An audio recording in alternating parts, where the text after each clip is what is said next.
¿cuántos saben qué es un profeta? Profetiza. ¿Ah? Un elegido de Dios. Un elegido de Dios, eso es bueno. ¿Sí? Es un elegido de Dios. El tema se llama las estructuras de la Biblia, segunda parte, ¿verdad? Ya es la continuación de lo que dijo él. Como dice ahí, yo la mayoría de las cosas yo se las traje escritas porque yo sé que es bien difícil escribir y mucho más difícil cuando uno está mencionando lo que son las fechas. Valdemar. No puedo pronunciar yo números. La estructura de la Biblia.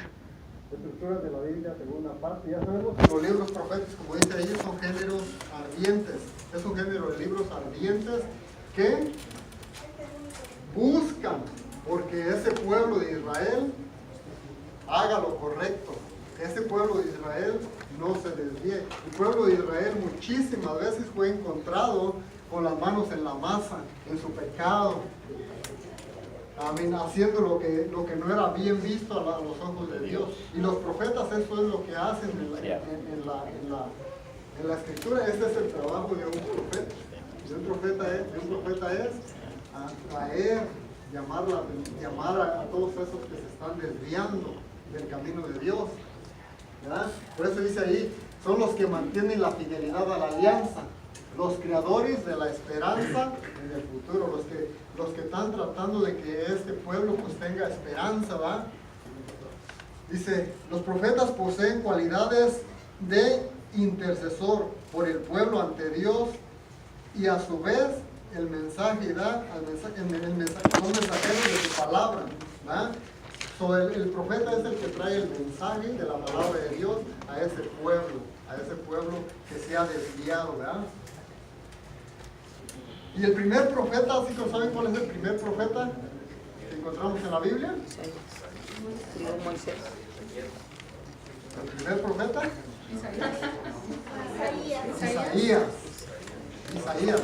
Vamos a comenzar con los profetas mayores, ¿verdad? Si ustedes pueden ver lo que son los profetas mayores, vamos a regresarnos un poquito. ¿Ven que ahí están los profetas mayores y profetas menores? Vamos a ver.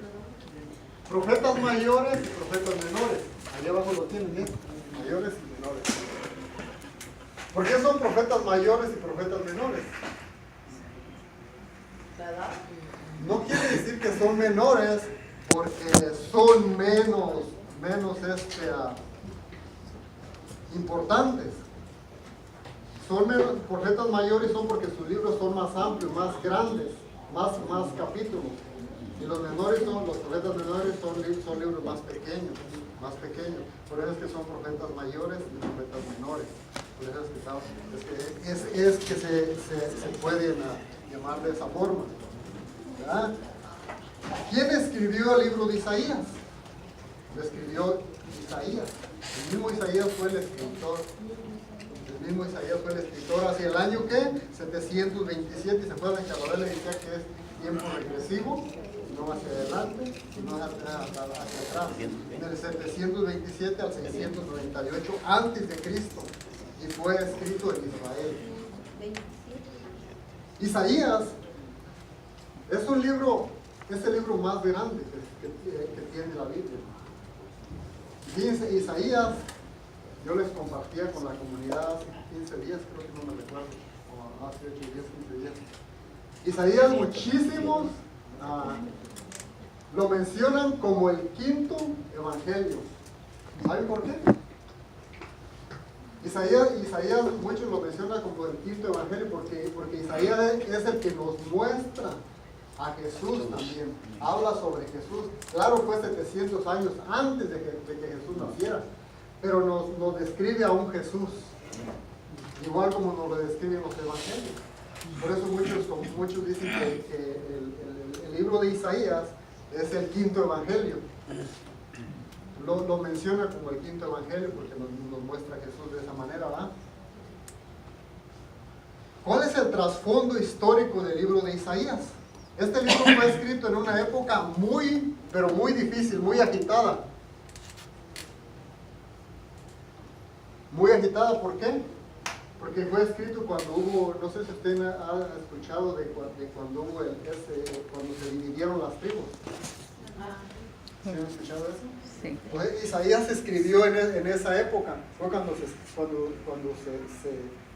se dividieron las tribus. Ese sí fue el propósito de Isaías, fue el trabajo de Isaías profetizar sobre todo eso. El libro de Isaías es una de las más grandes obras maestras del mundo. ¿Sabían ustedes eso? El libro de Isaías es una de... ¿Por qué? Porque Isaías fue una persona educada, una persona que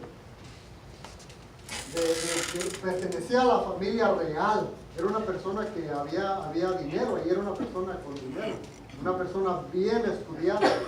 Isaías no fue cualquier persona, sino que fue una persona bien estudiada, bien capacitada. Se compara Isaías con San Pablo. Así como San Pablo es en el Nuevo Testamento, Isaías se compara también con el Antiguo Testamento, porque ambos fueron personas educadas, estudiadas. Recuerdan que mencionan que San Pablo ¿quién fue el que instruyó a San Pablo?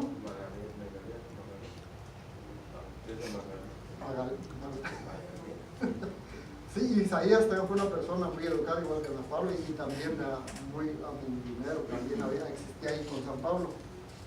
Los mensajes de los profetas del Antiguo Testamento tuvieron como destinatarios a los pueblos de Israel y Judá. ¿Se acuerdan del pueblo de Israel y Judá cuando hubo la división, este tipo de división que existió desde aquella época? ¿Cuáles son los temas fundamentales del profeta Isaías? ¿Cuáles son los temas fundamentales del profeta Isaías? Los temas fundamentales del profeta Isaías básicamente Isaías nos muestra todo lo que un profeta, lo de todos los demás profetas. Todos los demás profetas en sí fueron sacados, se podría decir que fueron sacados del campo. Todos los demás profetas. El único que fue estudiado y que fue capacitado fue Isaías. Pero el libro de Isaías, se divide en 5 partes y sus mensajes. El primero es anunciar la palabra de Dios, es lo que hacen todos los profetas. Anunciar la palabra de Dios, denunciar la violación a la alianza, denuncian todo ese pueblo que se está yendo por otro lado, a esa alianza que tuvo el pueblo de Israel. Isaías lo que hace está denunciando todo esto que están haciendo ellos, lo denuncia, los acusa, va ante ellos. Isaías Isaías fue un profeta de ciudad, un profeta que miró al pueblo de Israel, estuvo con el pueblo de Israel, estuvo siempre con él. Un profeta anima al pueblo. El profeta Isaías también animaba al pueblo que se apartaran de ese mal. Acompañaba al pueblo en su dolor, en su desesperación. Isaías hizo todo eso, al igual que los profetas, y aconsejaba al pueblo, las personas que se estaban yendo: mira, no te vayas por este lado, las cosas no son así, Dios es justo. Todo esto era lo que hace un profeta, y Isaías lo hizo. ¿Ya? Ahora bien, esa es la descripción del profeta Isaías. Quisiéramos hablar más, pero pues es un poco complicado. Por eso es que nada más vamos a darle a conocer quiénes son los profetas, ¿verdad? Después tenemos a Jeremías, ¿verdad? ¿Quién es Jeremías? Y en el libro de Jeremías es un libro bien importante y bien interesante que cada uno de nosotros deberíamos de leer. El capítulo primero, fíjense lo que dice Jeremías. Jeremías tuvo una gran responsabilidad como profeta, porque el libro de Jeremías nos menciona en el primer capítulo, dice que desde el vientre de su madre ya lo había llamado a ser profeta. Había una gran responsabilidad desde antes de que naciera este profeta. Este profeta, miren, si leemos un poquito lo que dice en el primer capítulo, versículo, dice: antes de haberte formado yo en el vientre te conocía, antes que nacieras te había consagrado yo profeta, te tenía destinado a las naciones. Ven, desde antes ya Dios lo había destinado al profeta, o había una gran responsabilidad en el profeta Isaías. ¿Cuál es el propósito de la escritura de Isaías? El libro de Jeremías registra las profecías finales de Judá, advirtiéndoles de la destrucción que va a venir. Miren, Jeremías es uno de los profetas más sufridos, que más sufrieron del Antiguo Testamento. Y su fecha de ministerio fue en el 626, al 586 a.C. en el reino del sur, en Judá. Cuando se dividieron las tribus fue del reino del sur, las dos de las tribus de Benjamín, fue donde él predicó. Y su libro se divide en 4 partes: las profecías concernientes a Judá, lo que va a venir, la vida personal del profeta, habla de la vida personal del profeta también, y la actividad profética de Jeremías, cuál era su actividad.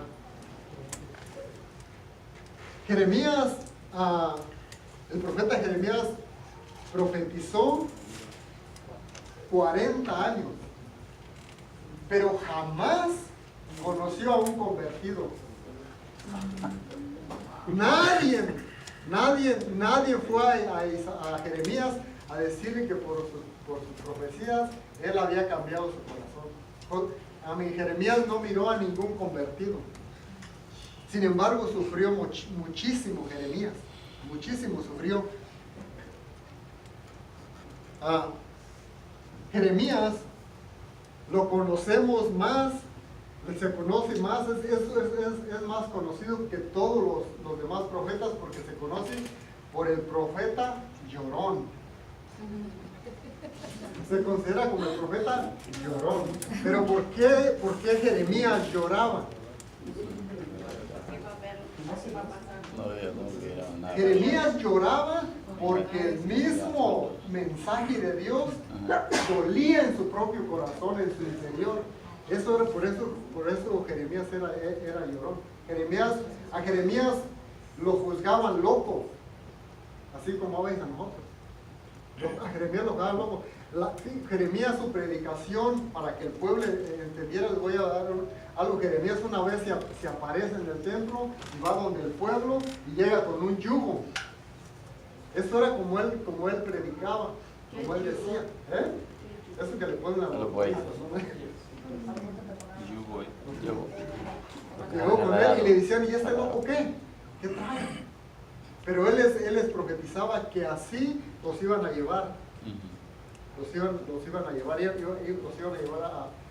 cautiverio. Después, en otra ocasión, se presenta con una vasija de barro y va ante el pueblo y se los quiebra en sus pies. Y les empieza a predicar diciendo: así como esta vasija de barro se quebró y se esparció en 1000 pedazos, así van a ser ustedes esparcidos. Y ellos lo consideraban loco. Ya cuando miraban que venía Jeremías, ya allí viene otra vez Jeremías. Otra vuelta tú, ¿qué traes? Como decirles, nunca conoció ningún convertido Jeremías. Una vez lo metieron a un pozo sin agua, pero con lodo hasta el cuello. Ahí estuvo. Alguien fue y lo sacó. Jeremías fue un profeta que sufrió, que miró a su pueblo sufrir. Su ministerio, ya lo dije, no fue en 1626 en el reino del sur. Ese fue el profeta Jeremías. Las Lamentaciones, el libro de Lamentaciones también, ¿se acuerdan? Como le estaba mencionando, que es un profeta, lo conocen como el profeta llorón, ¿verdad? ¿Por qué? Porque él se sentó en una piedra y miraba al pueblo y se ponía a llorar. Por eso son las Lamentaciones. El libro de Lamentaciones lo escribió Jeremías, el libro de Lamentaciones. Fue escrito por mismo Jeremías. Las Lamentaciones de Jeremías que lloró sobre la ciudad de Jerusalén después de su desolación y cautividad llevada a cabo por Nabucodonosor, fue el que lo sacó, fue el que se llevó al pueblo. Jeremías fue cuando empezó a escribir todo este tipo de lamentaciones, este libro de Lamentaciones. el dolor que sentía ante el pueblo. Después tenemos al profeta Baruch. Tenemos al profeta Baruch. El profeta Baruch era como el secretario del profeta Jeremías. Pero cuando Jeremías muere, Baruch se traslada a Babilonia para ir consolar a los que estaban exiliados en el exilio. ¿Recuerdan que estoy haciendo la división? Los exiliados. El contenido del libro de este libro podemos distribuirlo en tres partes. Primero, una oración al pueblo, y después una exhortación a la sabiduría y a la penitencia. Y después, como tercera parte, es una carta de Jeremías animando a todos los del pueblo para que no adoren a falsos dioses. Se estaban adorando ya a otros dioses. Estaban yendo por otro lado el pueblo de Israel. El pueblo de Baruch en esta parte es lo que los llama, que no adoren a otros dioses, que el único Dios verdadero es Yahvé. El libro de Baruch existió primeramente como tres partes separadas. Eso les creo que les dijo un poquito él sobre el libro de Baruch, que existió en tres partes separadas. Después lo juntaron y fue como se formó el libro de Baruch. Después tenemos al profeta Ezequiel. Tenemos al profeta Ezequiel, que significa, Ezequiel significa Dios fortalece. Allá en Jerusalén fue su tierra natal, en Jerusalén es donde es el profeta Ezequiel. Ezequiel también fue llevado a cautiverio por Nabucodonosor en el año 597 a.C. Y desde allá del exilio fue donde él empezó a profetizar. Él fue en el exilio donde profetizó, fue llevado con todos a cautiverio. Pero él allá mismo, donde estaba en el exilio, él fue el que llevó todas sus profecías. Y él profetizó primeramente antes de la caída de Jerusalén, antes de que fueran sacados, pero también una profecía en contra de las naciones extranjeras. Profecía después de la caída de Jerusalén. Él profetizó antes y después, pero aún así el pueblo no entendía. A diferencia de Jeremías, él pasó los días de su ministerio en una tierra extranjera. Jeremías se quedó, él estuvo extranjero, ¿verdad? El profeta Ezequiel. Y vamos a ir un poquito más. También tenemos al profeta Daniel. ¿Verdad? Daniel es uno de los últimos profetas mayores. Es el último de los profetas mayores. Algunos de ustedes conocen tal vez ya de lo que es la historia de Daniel, ¿verdad? ¿Quién fue Daniel? ¿Recuerdan que Daniel fue llevado y metido en un cuarto con los leones? ¿Verdad? ¿Recuerdan todo eso? Pero él nunca perdía su fidelidad a Dios. Él tenía la fe siempre puesta en Dios. A los leones, en ese tiempo les dice que dejaban de comer, no les daban de comer a los leones por 2 días, y después les aventaban un marrano y un ser humano. Uno y uno. Y ese día dejaron de comer a los leones, pero Dios salvó al profeta Daniel de las fauces de los leones. Y Daniel también oraba. Ahí nos menciona que era una persona orante, una persona que luchaba, que oraba por el pueblo, no solamente por él, porque a Daniel muchísimas veces también lo quisieron matar, pero sin embargo él seguía siendo fiel a Dios. ¿No? Ya pues, como saben, ahí fue en el año 606, fue cuando fue su fecha de cuando él llevó su ministerio, cuando él fue profetizando. Y de ahí entramos con lo que son los profetas menores, ¿verdad? Los profetas menores. Y comenzamos con uno de los primeros profetas menores, es Oseas, ¿verdad? ¿Quién fue Oseas? El triunfo del amor. ¿Qué habla el libro del profeta Oseas? Oseas fue un profeta que era del reino del sur, pero Dios lo manda al reino del norte a profetizar y le pide que se case con una prostituta, el profeta Oseas. Por eso se llama el triunfo del amor, porque así como el profeta Oseas lo mandó Dios a que se fuera a casar con una prostituta, es un ejemplo del amor, y por eso el libro del profeta Oseas se asemeja mucho y nos puede ayudar mucho en un matrimonio, en luchar por el amor, que el amor siempre salga triunfando a pesar de todas las dificultades. Y el profeta Oseas con su vida les muestra al pueblo de Israel que el amor siempre va a triunfar, que un pueblo que es infiel a Dios, así como Gomer, la esposa de Oseas, le fue infiel como 3 veces, pero aún Oseas iba nuevamente y la traía nuevamente para atrás. Ese libro es muy interesante, el libro del profeta Oseas, y se remonta al siglo VIII antes de Cristo, y nos muestra la vida hogareña de Oseas y el mensaje de Dios a Israel, pues que era con hechos, con su vida, ahora sí como decimos, con su vida vivida, era como daba su mensaje al pueblo, para que el pueblo cambiara, para que el pueblo entendiera que era un pueblo que estaba siendo infiel ante Dios. Y ahí tenemos al profeta Joel. ¿Quién es el profeta Joel? Se dice que fue escrito en hebreo, fue escrito por el mismo profeta, aproximadamente en el año 538 a.C., allá en Jerusalén también. Su libro se divide en 2 partes, donde el profeta describe la devastación, donde habla de las langostas, de esa, ¿cómo se dice? ¿Plaga? De la plaga de las langostas, donde va a venir todo eso, pero también les anuncia que va a venir un nuevo amanecer, una nueva esperanza, pero siempre y cuando pues que ellos cambien.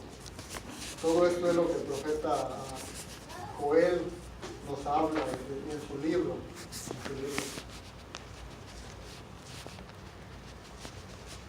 Y ahí después entramos en lo que es el profeta Amós, la lucha entre la justicia y el ritual.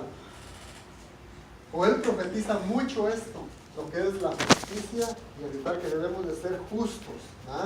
Se puede decir que el libro de Amós va muy vinculado siempre con el generar una responsabilidad en aquellos hombres que se han apartado de la alianza, que se han apartado de Dios. Por eso Amós dice que el Dios de su pueblo escogido no es un Dios exclusivo, sino que es un Dios universal. Amós es lo que profetiza, él nos habla en su libro de eso, de que Dios no es un Dios nada más exclusivo para ciertas personas, sino que es un Dios que todo aquel que lo acepta puede tener acceso a él. Es lo que el profeta Joel nos habla. Y sobre los rituales que se están llevando en contra de Dios. Hacían rituales a dioses falsos.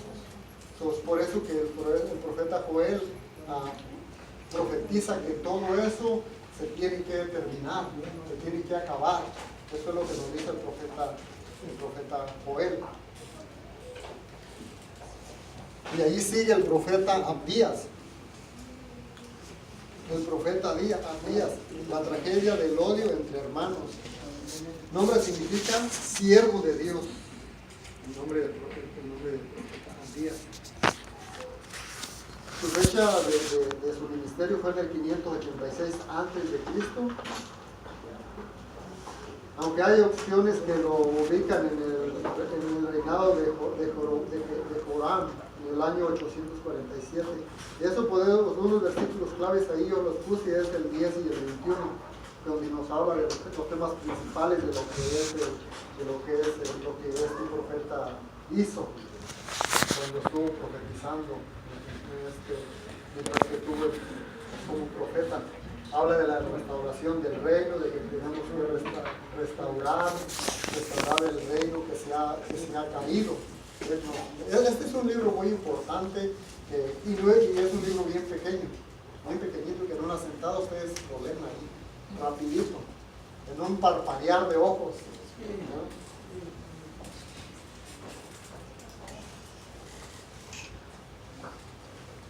¿Y qué les dice este profeta? El profeta Jonás. Y huyendo y salió al rincón del barco porque hace el barco. Y digo, Dicen que el profeta Jonás es el profeta rebelde. ¿Ah? Porque Jesús a mi Dios le dice, vete al norte y ya se va al sur. Él huye. Huye de Dios, se aparta. No quiere hacer a lo que Dios ha llamado. Por eso es que el profeta Jonás lo consideran como el profeta rebelde. ¿Ah? Como habemos muchos jóvenes para Cristo, que nos identificamos con este profeta, ¿va? Yo me identifico con Jeremías, pero soy llorón también. Pues tal vez ustedes se identifiquen con Jonás. Durante el reinado de Jeroboam, el rey de Israel, fue en el año A787, 747 a.C. El lugar fue Nínive. Y su libro se divide en 4 partes. Primero está Jonás, que es desobediente, como decía, que huye de Dios Jonás. ¿Ah? Y después entra Jonás arrepentido que regresa. Que regresa y hace, y después, fíjense, lo interesante es que Jonás después se ve predicando para que le da 40 días que tienen que cambiar, 40 días. Y después Jonás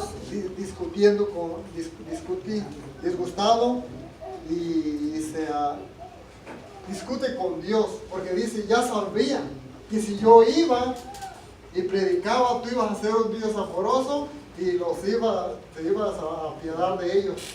Por eso es que Jonás discute con Dios, y por eso es que Jonás no quería hacer la voluntad de Dios, porque Jonás sabía en el fondo que Dios iba a salvar a ese pueblo.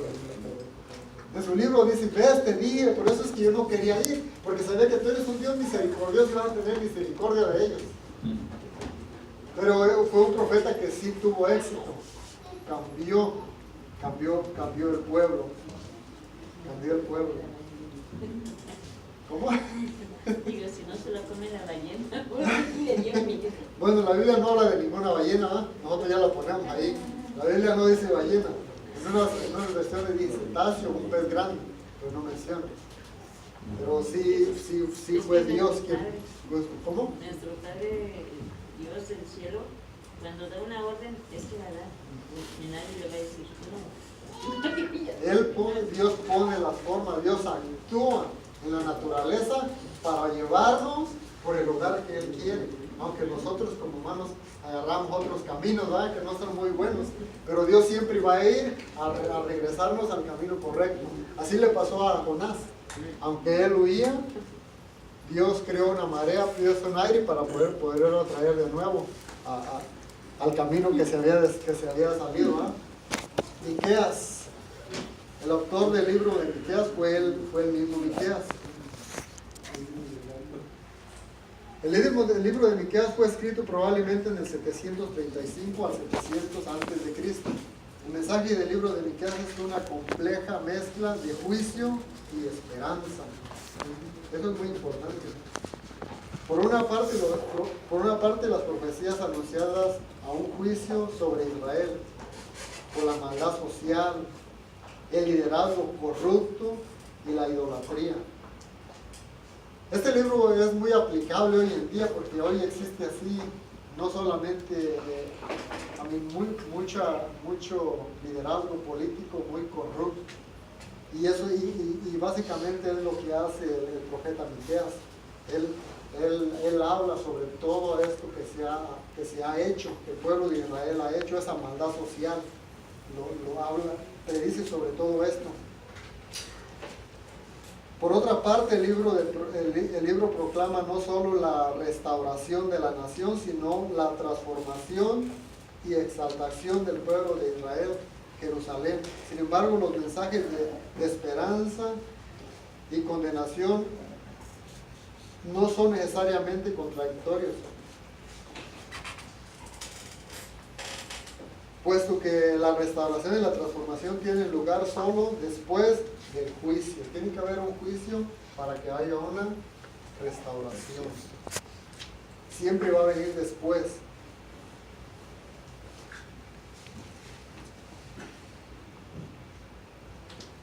Naún. ¿Quién era Naún?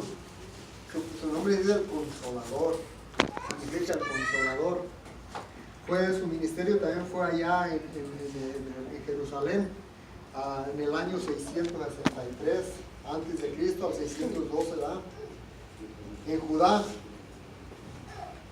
Y su libro se puede dividir en 3 partes. Eso es bien interesante nosotros cuando leemos este tipo de profetas, que sepamos dividir los mensajes que él está dando. Porque muchas veces, a veces nos toca dar un tema y sacamos de las 3 divisiones, encontramos algo, hay que saber dividir el mensaje que se está dando. Por eso es que se tienen que dividir los libros y se dividen. Y muchas Biblias lo tienen, como esta Biblia están divididos los mensajes y todo eso, el mensaje que está dando. La declaración sobre el asolamiento de Nínive, la soledad que ha quedado porque se han ido, es lo que nos declara él. Naún se considera uno de los libros antiguos, maestros de la antigua poesía. Él es un libro poético. Él hablaba, mucha poesía encontramos en el libro de Naún. Sabemos que su profecía se pronunció después del 663 a.C. porque fue en ese año cuando no sé cómo se pronuncia, él conquistó a Tebas en el Egipto. Fue ahí cuando él comenzó sus profecías, ¿verdad? Los ninivitas declararon un ayuno de 100 años en un esfuerzo por aplacar sus dioses. Si ustedes ven el libro de Jonás, ahí habla de todo eso, de cómo ellos ayunaron por 100 días, tratando de que los dioses a los que ellos adoraban, pues aplacaran lo que estaba viviendo. Algo un poco... Ese es un libro tan muy interesante que sería muy bueno que ustedes lo leyeran. Saben que aquí se le está dando solamente un taller, es muy difícil explicarle todo lo que es eso, ¿verdad? El libro del profeta Habacuc. Miren, el profeta Habacuc, el mensaje central del profeta Habacuc es que el justo vivirá por su fe.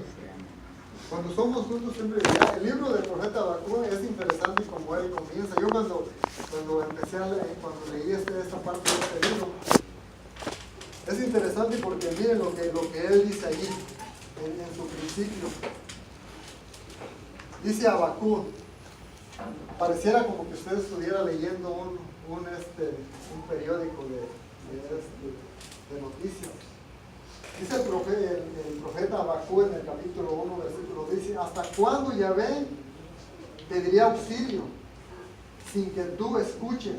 Clamaré a ti, violencia sin que tú salves. ¿Eh? ¿Por qué me haces ver injusticia mientras tú miras la opresión? Ante mí hay rapiña, violencia.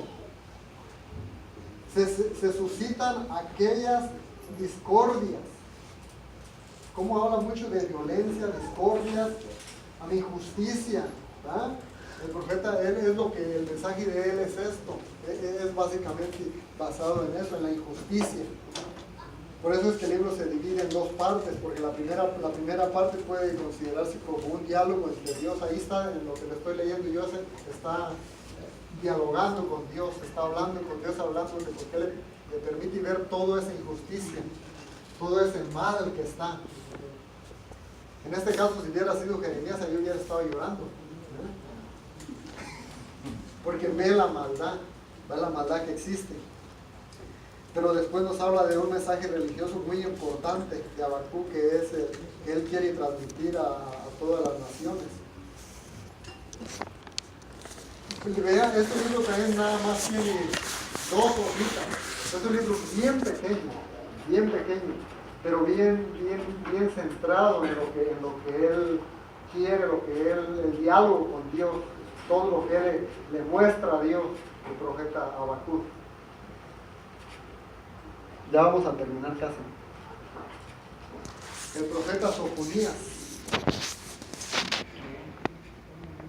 El nombre, el protegido o ocultado de Dios.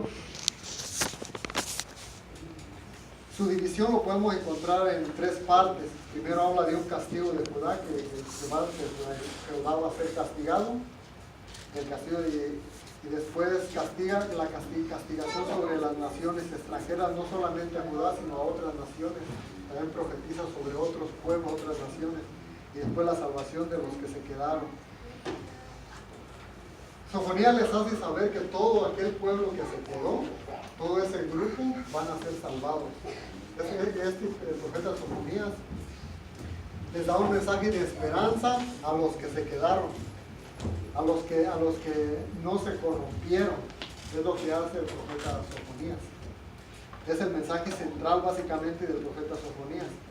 Y este fue el último de los profetas en profetizar antes de la cautividad. Fue antes de que fueran cautivos, de que fueran llevados. Fue Sofonías quien profetizó lo que iba a ocurrir, pero aún así no se hizo caso. Después tenemos al profeta Ageo. Ageo es uno de los profetas importantes en la Biblia. Este hombre nos muestra que no solamente tenemos que decir qué es lo que se tiene que hacer,